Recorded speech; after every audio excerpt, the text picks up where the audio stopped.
So here we are. It looks like Kevin's here. Great. Kevin, I'm glad you could join today. It's just you and me, at least right now. Why don't we meditate for 10 minutes and then I'll call you on screen and give today's Dhamma talk. But let's do a 10-minute meditation to begin. So gently close your eyes and gently close your mouth, and holding your back straight but not stiff, your ears aligned with your shoulders and nose aligned with your navel, but holding yourself very loosely, very gently, very lovingly. Allow yourself to settle into your room, settle onto your seat, settle into your body, and settle into your mind. And take a moment to become aware of the sensation of breathing in your body. Just get a feel for what that's like, to be mindful of your breath in your body. And while remaining mindful of your breath in your body, notice that thoughts are flowing. We're conscious beings, thoughts should be flowing. The purpose of meditation is to not be distracted by our own thoughts. So when you find that you're caught up in your thinking again, simply acknowledge that and return your mindfulness to the sensation of breathing. Relaxing your thoughts, remaining mindful of your breathing. And we'll meditate for 10 minutes with a call back after 5 minutes.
relaxing your thoughts, remaining mindful of your breathing.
Take a moment to notice the quality of your mind.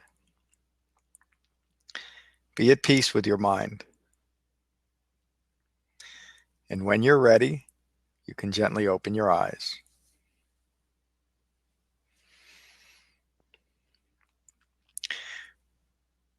So, Kevin, let me invite you on screen. I hope you can join me.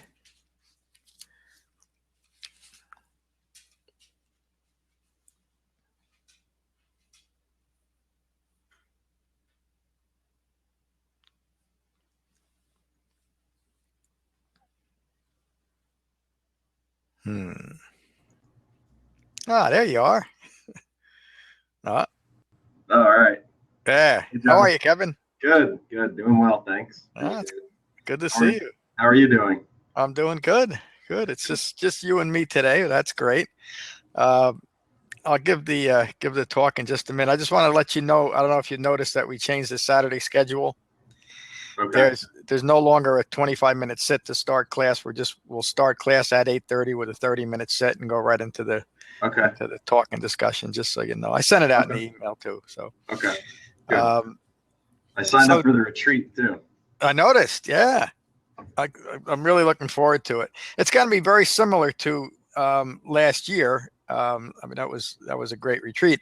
I'm going to be adding a little bit more on the meaning of emptiness to this retreat. Hence the name change too. I'm excited. Yeah, I am too. We're going to be doing 2 retreats up there this year. I hope to make them both. Yeah, I hope I do too. This is on the Nidana Sutta, which is the sutta on being mindful of your actions. In this sutta, the Buddha focuses on recognizing and abandoning the 3 defilements of greed, aversion, and deluded thinking. All 3 of the defilements are rooted in ignorance of 4 noble truths and the resulting ongoing self-referential I-making. So I know you've heard me talk about this often, Kevin. The dependent origination is one of the most wildly misunderstood and misapplied teaching, usually altered and accommodated to fit a view of interbeing and interconnectedness. And it really teaches just the opposite. It teaches to recognize the discreteness of all things and ultimately the discreteness of each and every one of our conditioned views. And those views are played out in through our actions, through greed, aversion, and ongoing deluded thinking. And that's why it's so important to be mindful of that, because it really gets to the heart of the matter. Keep in mind that another word for greed is craving, and that craving is taught as the second noble truth, as the origination of unsatisfactory experiences, or dukkha. Kevin, you got any questions? Just holler. Okay. Well, don't holler, but you could just say something because I got these earphones on. This sutta is also a simple teaching on conditionality that is often overcomplicated due to a misunderstanding or misapplication of dependent origination. And I can't tell you how many teachers I've had over the years that seem to become so enamored with this idea of conditionality and using conditionality as another way of interpreting interconnectedness. In other words, if you seek long and hard enough and make as many connections, meaning clinging, as you can connect something seemingly as disparate as a rock on Pluto with your breakfast cereal. And it's like Carl Sagan said. I used to love that show, Cosmo, still do. We're all made of star stuff, and of course that's true. We all have a basic foundation in the elements of the universe. The Buddha described that 2,600 years ago as kalapas. Kalapas are infinitesimally small particles. You could even call them subatomic particles that come into existence and blink out of existence every moment, millions of them. But that's just a statement of fact. Just because there's a common underlying element does not imply that there's a common underlying interconnectedness to all things. It's just the nature of the world. And it's actually contradictory to the Buddhist teachings to insist on that. The Buddhist teachings are to recognize clinging in all of its forms, including clinging to views that would establish an infinite connectedness throughout the entire universe, rather than recognizing that those views are what are creating the difficulty in our lives, and they're played out as greed, aversion, and deluded thinking. So the Buddha uses the metaphor of a healthy and viable seed to show the potential that a well-concentrated mind has to develop awakening or full human maturity. And this is the sutta. The Buddha teaches, friends, there are three causes for unskillful actions. Greed is a cause for unskillful actions. Aversion is a cause for unskillful actions. And deluded thinking is a cause for unskillful actions. So, of course, that second factor here, aversion, is just another form of greed or craving anyway. It's the aversion is the craving for something to be different than it is, either something that has arisen or something that we are worried about in the future. It's all part of craving. Any action that is born from greed through conceit or eye-making will bring further confusion and suffering as individual life unfolds. Any action that is born from aversion through eye-making will bring further confusion and suffering as individual life unfolds. And in the canon, the word individual is not in there. I put it in there in my translation to point out that it is individual craving. It's not some type of global craving or clinging that's the cause of all these difficulties. The Buddha continues, any action that is born from deluded thinking through conceit or eye-making will bring further confusion and suffering as individual life unfolds. Just as a healthy and viable seed, when planted in poorly prepared soil and attended to improperly, will prove unsatisfactory, in the same way, greed, aversion, and deluded thinking will bring actions that will develop unsatisfactory experiences. In other words, we're planting the seed of our own experiences in life. And so what we plant is going to determine that.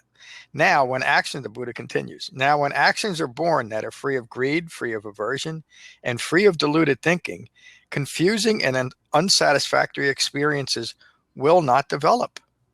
It's up to us.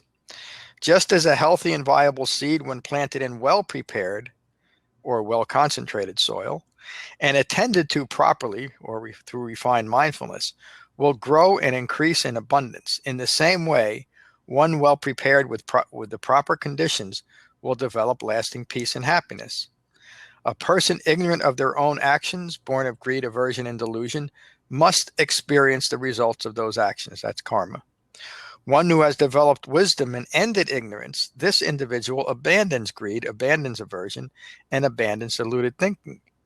This one experiences clear understanding and lasting peace and happiness, which ultimately you can say is the end of karma. We cease creating actions that create disturbed and agitated mind states. So that's the end of the sutta. There's more to that article that I linked in the chat screen, but that's enough. So what do you think, Kevin? No, I really like this sutta. I think something that when you said the interconnectedness and sort of the views that we would crave or crave and then cling to, I felt an overarching sort of, I felt impermanence was very relevant in that. I mean, because a lot of those interconnected views don't think of the context of impermanence. I mean, it's because it's,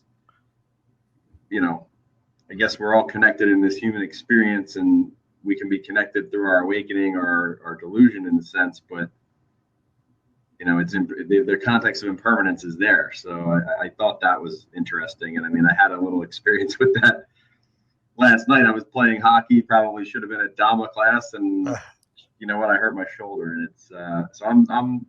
Where were those actions born out of? I mean, it's maybe a little crazy for me to think I can play hockey twice or in two teams at 38 and play golf, and now I got a sore shoulder, so I got to see our friend Matt because of it. So I just think impermanence really was coming to the surface in that. Maybe that's what I saw a little bit. It's such a skillful insight, and that really does an understanding of impermanence and understanding of the three marks of existence. It gives clear guidance on dependent origination, because each step of dependent origination also speaks to the impermanence of that individual link. In other words, if we can understand the cause of our making those links, then we can abandon the link. And when any one of those links in that 12 chain of dependencies is broken, the whole chain falls apart. And of course, everything is related to that understanding of impermanence. Even this notion of interconnectedness, what you just described, the hurt shoulder at hockey, and how that might relate to your golfing experience, and also bringing in Matt. There's connections there, but there's nothing significant or overly significant over those connections. It's just part of human life, and part of human life is described by the Buddha as dukkha. So insisting on creating permanent connections just flies in the face of that single understanding that dukkha occurs. What difference does it make if we're all interconnected in any way?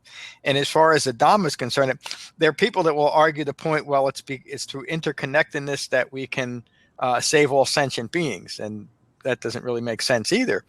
It is through understanding suffering, our own suffering and our own contributions to suffering, that we truly connect with other people. But it's not a direct connection. It's a connection based on common experience. But there's nothing else beyond that, and that's what connects all things.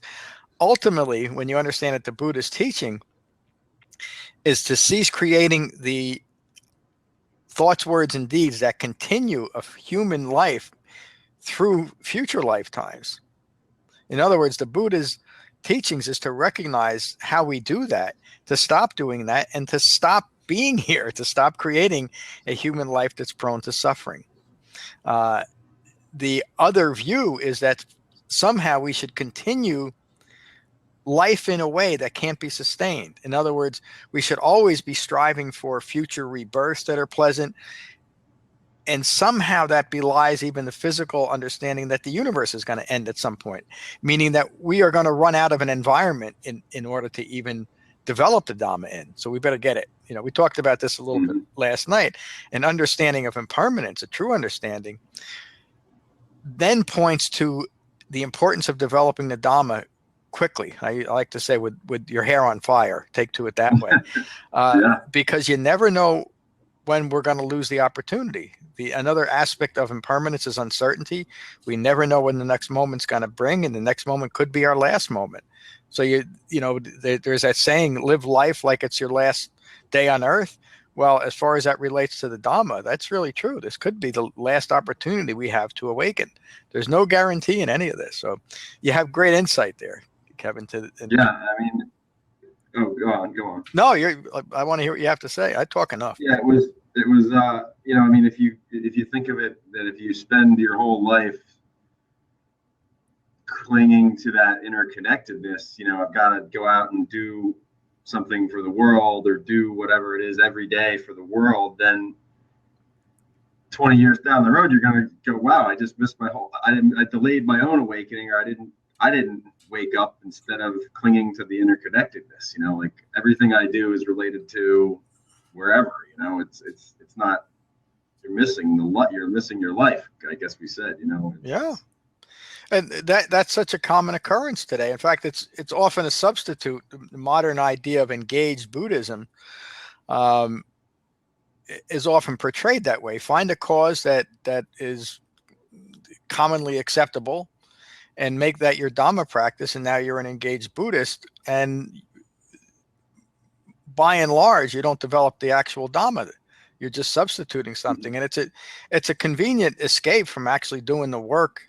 And at times it is difficult and unpleasant work to look at our views and let go of them. But if we're truly concerned about the condition of the world, we should take to the Dhamma and awaken. The Buddha didn't take up any other cause in his entire life except to teach the Dhamma and be an example of that, because he knew that was the most powerful thing he could do.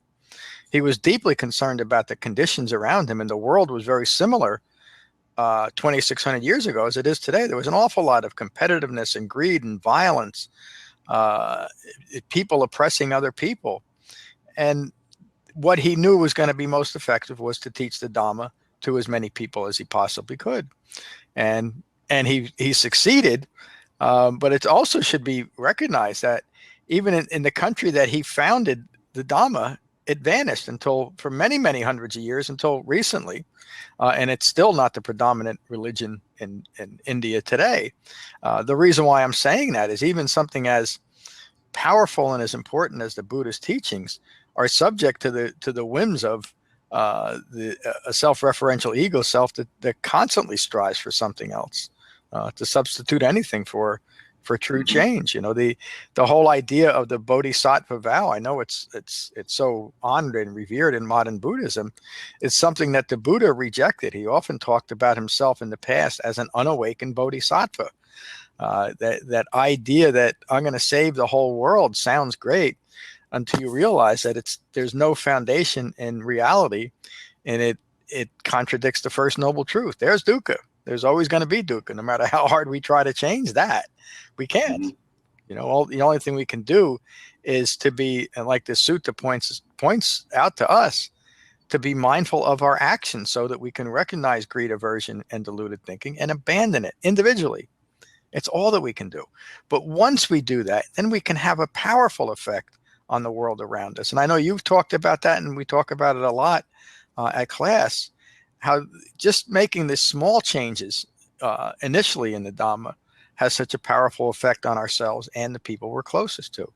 And that's why I always say the most loving thing I can do for myself and for all sentient beings is take to the Dhamma and awaken. So, to use your words, bingo. Bingo. Well, yeah. I mean, yeah, it's like when people, and not to name the doctrines. I mean, you can probably figure out which ones they are, which are pretty prevalent, and even other sort of, recovery-based things are about this charity or find this cause greater than yourself. But if it doesn't have a right view, if you're just doing charity to be the most charitable person in the history of the world, then you're establishing a permanent self. You're greedy in that sense, right? You're running away from your own views and the whole thing right there. I mean, so it's, sure, charity is great, and oftentimes, God, Mother Teresa is God bless her, a wonderful woman, but we almost take that ascetic life too literally. Like, well, I can't be a good Christian or Catholic if I'm not Mother Teresa, and I need to do everything for the whole world, but I don't do anything for myself, and then I haven't been compassionate, like you just said, and done the biggest cause of all, which is awakening. That's the cause we all should be. That's the most important. Right. And you're so right, Kevin. And that idea that you've taken up a cause and you don't have any real framework or structure to recognize if that cause is truly helpful, meaning is it truly rooted in right speech, action, and livelihood? Does it have a foundation in right view? And that can lead to such extreme behavior and extreme self-righteous behavior. And not to beat her up, but just as an example, some of the comments that were made over the weekend, I'm thinking particularly of Madonna, who says I've been dreaming of blowing up the White House. Now, we know that she's not a Buddhist, so it's maybe not even fair to use that, but that's an example of an extreme view arising from a very, very confused and deluded view. And she felt justified, and people feel justified in that way of thinking all the time. And there's human history is rife with horrible things that have transpired from what are believed to be compassionate views, such as the Crusades and that type of thing. I'm very sensitive to what happened to Hawaii, and you probably are too. Well, now I'm when I see this thing on Yahoo with this buffoon, this internet kid, Zuckerberg, coming in there and buying up half Kauai and kicking out the old families. It's just, I didn't even see that. Yeah, the guy from Facebook bought, an incredible piece of the North Coast there, like Kilauea, around that area. Yeah, wow. And he had the natives build him a lava rock wall, which, initially they said, wow, this looks great. He's going to come in here. No problem. He wants a wall. We'll help him out. He can pay us and we'll do the labor. And then, people thought, okay, wow, maybe this guy can do some farming or, help give some money back to the community, do something with the school.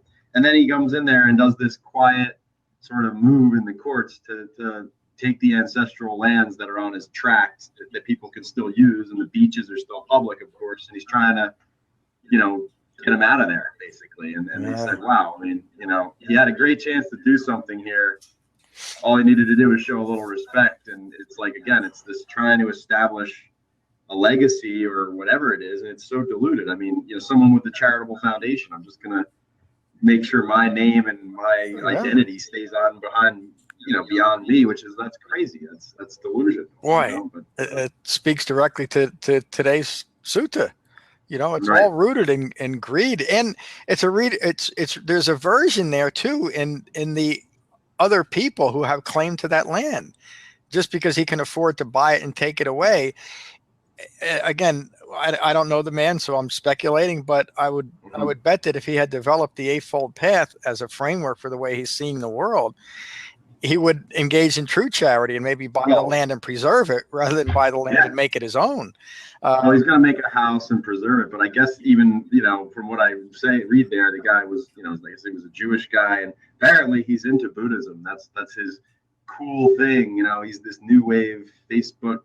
It's like, well, he's missing it because he sure isn't getting it right there. It's like, how about, oh, you know what? I'm going to take the 7,000 acres and I'll give the other 100 acres and let them keep it, and they can use it, and we'll peacefully coexist as neighbors. I mean, where's that from this guy? You know, yeah, there's so much of it too, Kevin. And again, if you don't have,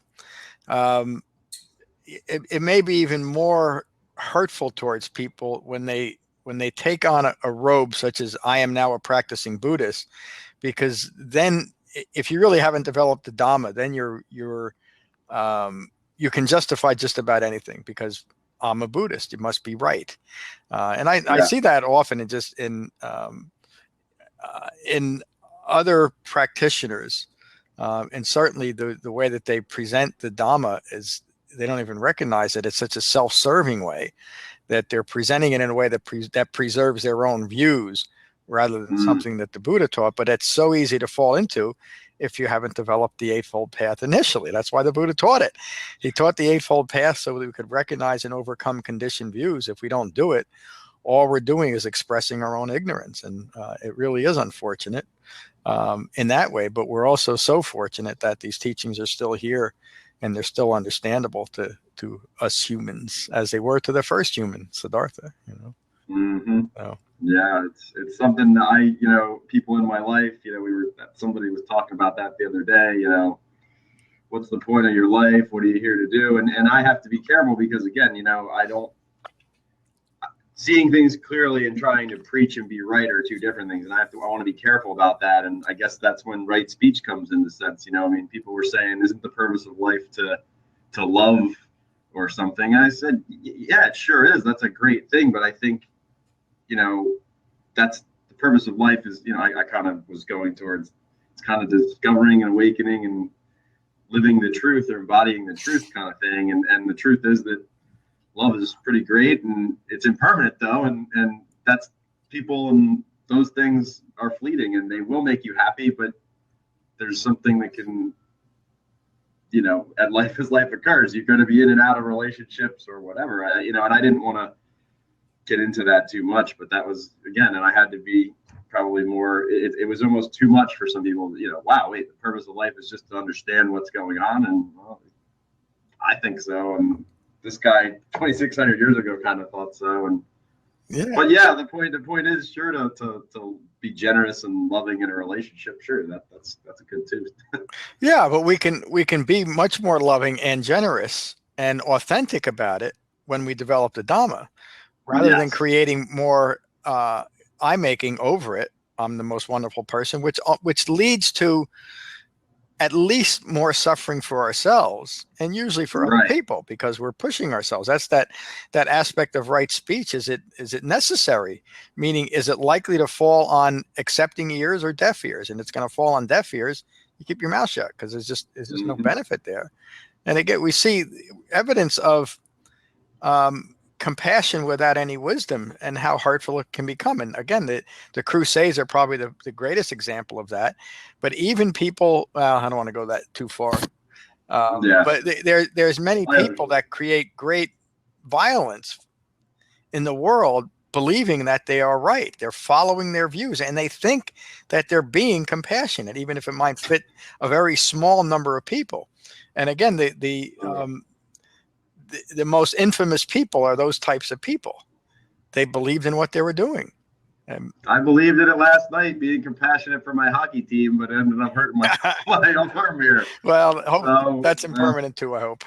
I think so. Yeah. I think so. I think Matt, said, look, you can play hockey maybe after your golf season, because I was. We'll figure it out. Yeah. We'll get some acupuncture in there. Yeah. It'll heal. Yeah. You're still young, Kevin. Yeah, well, not young enough to be playing all this hockey. Maybe I can, like I said, I played some nice golf last week, and maybe I can just enjoy watching hockey, and I don't need to go and hang out with these young bruisers anymore. Yeah. Well, listen, thanks. Glad you joined today. What a great class, and I'll see you next week, if not sooner. Yeah, probably Saturday. Yeah, great. Remember, 8:30 start time. Okay, perfect. Take care, my friend. Are we gonna do meta? Do you want to do meta? Yeah, we'll do the Buddha's words on meta. Thank you for reminding me. So stop it, Boots. My dog wants to get in here, as he always does.